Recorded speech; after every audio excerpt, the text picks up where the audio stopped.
Hey guys, welcome back to Euro MMA Zone. Picture this. You've spent months grinding through training camp. You've cut the weight, you've drilled the game plan 100 times, you've told your family, your friends, everybody. This is it, this is my UFC debut.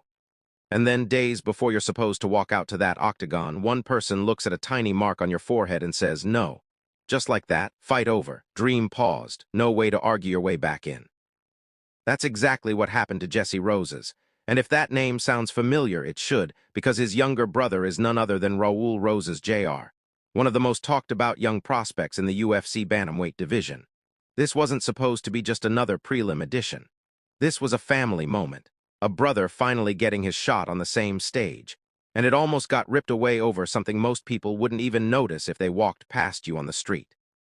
So let's get into it, because here's the crazy part. This story isn't about doping. It's not about a suspension. It's not about anybody breaking the rules. This is something way more controversial and honestly way more relatable because it comes down to one simple question. Who gets to decide if you're healthy enough to compete? Let's set the scene. Jessie Rosas, 23 years old, was booked to finally make his long-awaited UFC debut against Miles Johns at UFC Vegas 120. This was the moment. Camp was done. Weight cut was dialed in. Mentally, physically, he was locked in and ready to go. And then, just days out from fight night, everything got thrown into chaos. During the standard pre-fight medical examination, UFC medical staff spotted something small on Jessie's forehead. A mark. Not some massive, obvious injury, just a small mark. The kind of thing you might glance at and think nothing of. But in combat sports, small doesn't always mean safe, and that's exactly where this whole situation exploded. Here's what nobody's talking about enough. In MMA, skin conditions are taken deadly serious. Think about it. Two guys are about to spend 15 to 25 minutes in extremely close contact, exchanging punches, elbows, sweat, blood, everything. If there's even a small chance that mark is something contagious, the risk isn't just to Jessie. It's to Miles Johns too. And that's the tightrope the UFC has to walk every single fight week. So naturally, Jessie and his team pushed back immediately. Their explanation: it was nothing serious, just a mat burn or maybe a scratch from training with the gloves. The kind of surface-level scrape that literally every fighter gets during camp. That's wild when you think about how many fighters walk into these exams with little nicks and bruises from months of live training, and this time, one of them became the difference between fighting and not fighting. To back up their claim, Jessie's team didn't just argue about it. They went out and got receipts. They brought in two independent doctors, and both of them reportedly examined the mark and found no signs of infection. Let that sink in for a second. Two separate medical professionals, outside of the UFC's own medical team, looked at this thing and gave it the green light. But here's where things get real. Despite those outside opinions, the official UFC doctor still wasn't convinced. That doctor believed there was a possibility, even if it was a small one, that the mark could be contagious. And when it comes to fighter health protocols, possibility is enough. The UFC doctor refused to give Jessie medical clearance. Full stop. No fight. Now think about how brutal that is from Jessie's side. You've done everything right. You trained. You prepared. You even went out and got extra medical opinions to prove you were fine. And at the end of the day, none of that mattered because in the UFC's structure, the official doctor's word is final. There's no appeal process where three doctors get to vote it out. One doctor on fight week holds that kind of power. That's insane when you really sit with it. It didn't take long for this story to blow up online, and a huge part of that was because of who Jessie's brother is. Raul Rosas Jr., known for being one of the youngest fighters to ever sign with the UFC, wasted no time speaking out. He took to social media and made his frustration crystal clear. According to Raul, the UFC doctor believed the mark could be an infection, while the family firmly believed this was just a normal, harmless training scrape, nothing more. But no matter how strongly the family felt about it, the outside medical opinions didn't carry enough weight to overturn the UFC doctor's ruling. That decision was final, and there was nothing anyone could do to change it. You can imagine how that hits emotionally. This is Raul's older brother, somebody he's presumably watched grind for this opportunity for years. And now he's watching him get pulled off the card, not because he did anything wrong, but because of a judgment call that his family didn't even agree with. Then Jessie himself spoke on it, and honestly, this is the part that hits the hardest. He said he was heartbroken, not frustrated, not annoyed. Heartbroken because here's the thing, he'd already put in the work. Camp was fully completed. He felt healthy. He felt ready. In his mind and in his body, there was nothing standing between him and that walkout. He said he tried everything possible to save the fight. Every avenue, every argument, every piece of evidence he could bring to the table. But at the end of the day, he had to accept the UFC doctor's authority and let the fight slip away. That's a gut punch. Think about how many hours, how many sacrifices go into a UFC camp. The early mornings, the weight cut, the mental preparation for stepping into the biggest moment of your career. And then it comes down to a decision that's completely out of your hands. So why does the UFC operate this way? Why didn't they just say, hey, 2 doctors cleared him, let's roll with it? Here's the honest answer, and it's actually pretty simple once you break it down.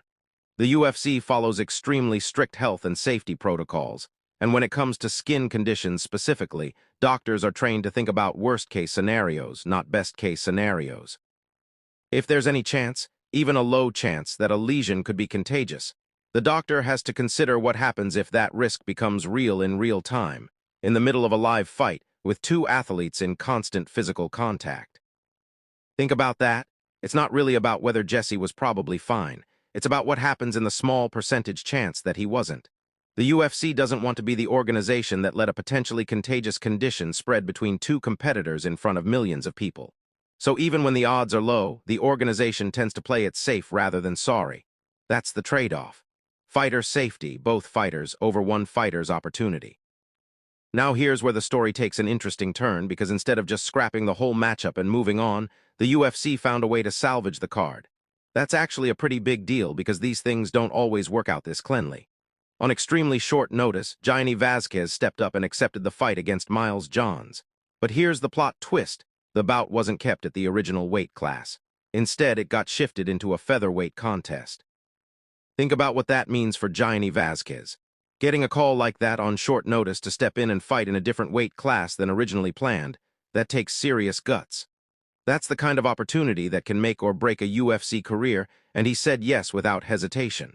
Say what you want about how this whole situation played out, but moments like that are what keep this sport wild, unpredictable, and honestly, addictive to follow.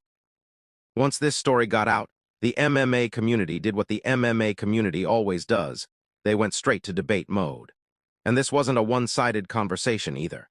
Some fans fully backed the UFC's decision, saying that when it comes to potential infections, you can never be too careful, and that the organization was right to protect Miles Johns and prioritize safety over one debut. Other fans pushed back hard, arguing that with 2 independent doctors clearing Jessie, the evidence strongly suggested this was nothing more than a harmless mat burn, and that he should have been allowed to compete like he trained to do. And that's really the core of this whole controversy, isn't it? It's not black and white. Both sides have a point. The UFC has a responsibility to protect every fighter on that card, not just the one whose story is more sympathetic in the moment. But at the same time, you can absolutely understand the frustration of a fighter who did everything right, brought in outside proof, and still got told no. One thing that's important to make clear here, because there's been some confusion floating around, there is no evidence whatsoever that Jessie violated any rules or tried to hide a medical issue. This wasn't a case of a fighter getting caught doing something wrong. This was purely a medical judgment call made in good faith by a doctor doing their job the way they're trained to do it. No scandal, no cover-up, just a really unfortunate, really tense situation that happened to play out right before fight night. So what happens now for Jessie Rosas? Here's the good news in all of this. The injury itself is not believed to be serious. This isn't a long-term health crisis or anything close to it. Reports indicate that the UFC is expected to reschedule Jessie's promotional debut once he's fully medically cleared. So this isn't the end of his story, it's a delay. A frustrating, emotional, high-stakes delay, but a delay nonetheless. Let's be real for a second, though. Bottom line here, and this is worth repeating because a lot of people online got this twisted, this was never a doping scandal. It was never a disciplinary issue. It wasn't a rules violation of any kind. This was purely a last-minute medical clearance dispute, where the UFC prioritized fighter safety after their doctor suspected a possible contagious skin infection, while Jessie Rosas and his team maintained the whole time that it was nothing more than a harmless scrape from training camp. This changes everything about how we should be looking at this story. It's not a villain story. It's not a fighter got caught story. It's a story about how thin the line is between getting your shot and having it taken away through absolutely no fault of your own. Built different or not, sometimes the biggest obstacle in this sport isn't your opponent. It's a decision made in a medical room, days before you even step foot in the octagon. If you're hyped for Jessie Rosas finally getting his UFC debut once he's cleared, smash that like button. Now I want to hear from you directly. Do you think the UFC made the right call by pulling Jessie Rosas, or should 2 independent medical clearances have been enough to let him fight? Drop your take in the comments below.